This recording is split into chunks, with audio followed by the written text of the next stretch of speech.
According to the National Multiple Sclerosis Society, approximately 400,000 people are living with MS in our country. Each week, 200 additional people are diagnosed just in a week.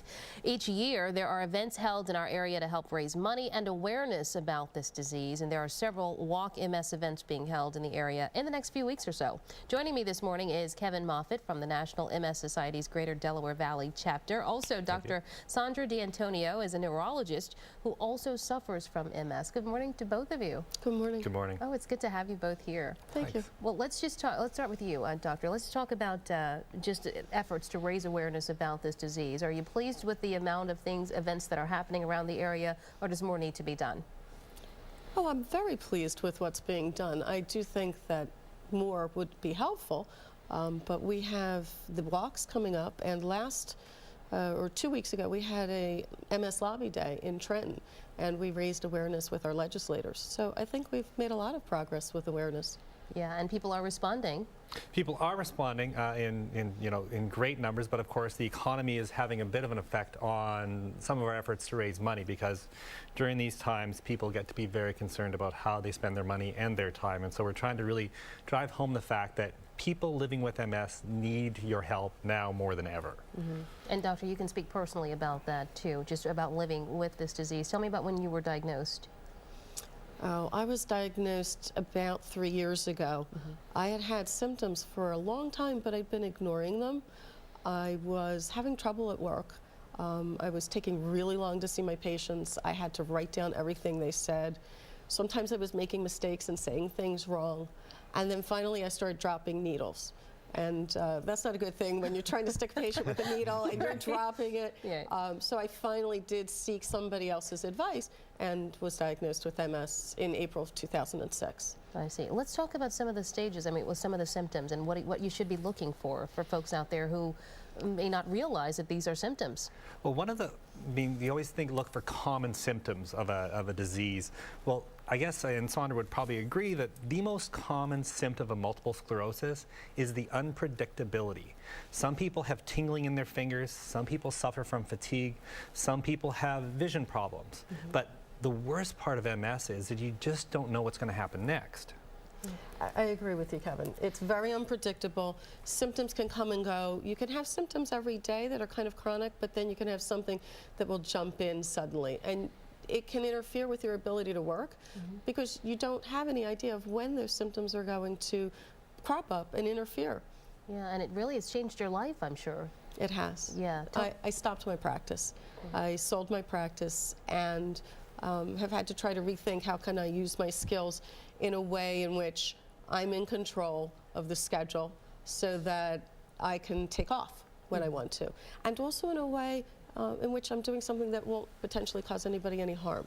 Yeah. I want to be very mindful of safety. Yeah. And let's talk about the walk overall. It's an exciting day because you want to bring awareness to this disease. You want to raise money so we can come up with a cure. Let's talk about what that day is like. It's a fantastic family-friendly Sunday morning. Mm-hmm. We have 16 sites across the area. April 26th and May 3rd are the big dates to be aware of. At the Philadelphia Art Museum, it's May 3rd. Registration starts at 9, the walk starts at 10. If you need information, you just go to walk4ms.org, and we've actually registered both walk4ms.org and walk4ms.org just to avoid any confusion. Okay. Yeah, so lots of people attending, hundreds and hundreds of thousands of people. Last year we had 13,000 people at all the sites, and we're hoping to have just as many this year. Yeah, and how does Philly compare in a sense with, we talked about those staggering figures of how many people are living with this disease. Do we have any idea just in the Delaware Valley? And we have 11,000 local people living with MS, and that's about average for the country per capita. But the challenge is to get more awareness of what this disease is and how it affects people. Like Sandra was talking about her own employment experience earlier, and the big challenge there is to get people to realize that 40% of local people living with MS are employed. That's a tragically low number. And with the current economic downturn, that's only going to get worse. So we're providing employment counseling, vocational education, and also working with employers to help them understand how they can, make the accommodations necessary to keep people in the workplace. Yeah, and you really need the support of, obviously family and loved ones, but the community as well. Yes, that's So- true. Yes. In my circumstance, I started a support group with 2 other people in our parish. So we have monthly meetings, and it's a time when we share stories with each other, and that just helps each other to cope, and sometimes to even make decisions about your own care. When you learn that somebody else has had something that's helpful or has challenged their physician, it can give you the courage to be your own advocate and to stand up for something that you need to do to take care of yourself. Yeah, so you really need each other. You do. There's no doubt about that. And why would you tell folks just to come out and support your events? Because one final thought. It's an important cause. I mean, I have a friend who was diagnosed in 1989. She called me one morning and said, you know what, I can't see out of my left eye today. At that time when she was diagnosed, there were no treatments for people living with MS, no FDA-approved treatments. Now there are 6.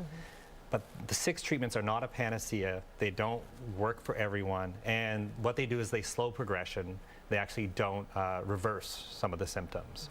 We're looking at oral treatments within the next year for the first time, so you'll actually have a pill. It's such a huge advancement, but more needs to be done. It's another step in the road till we finally get to a point where MS is no more. And that's why people should come out and support this. Yeah.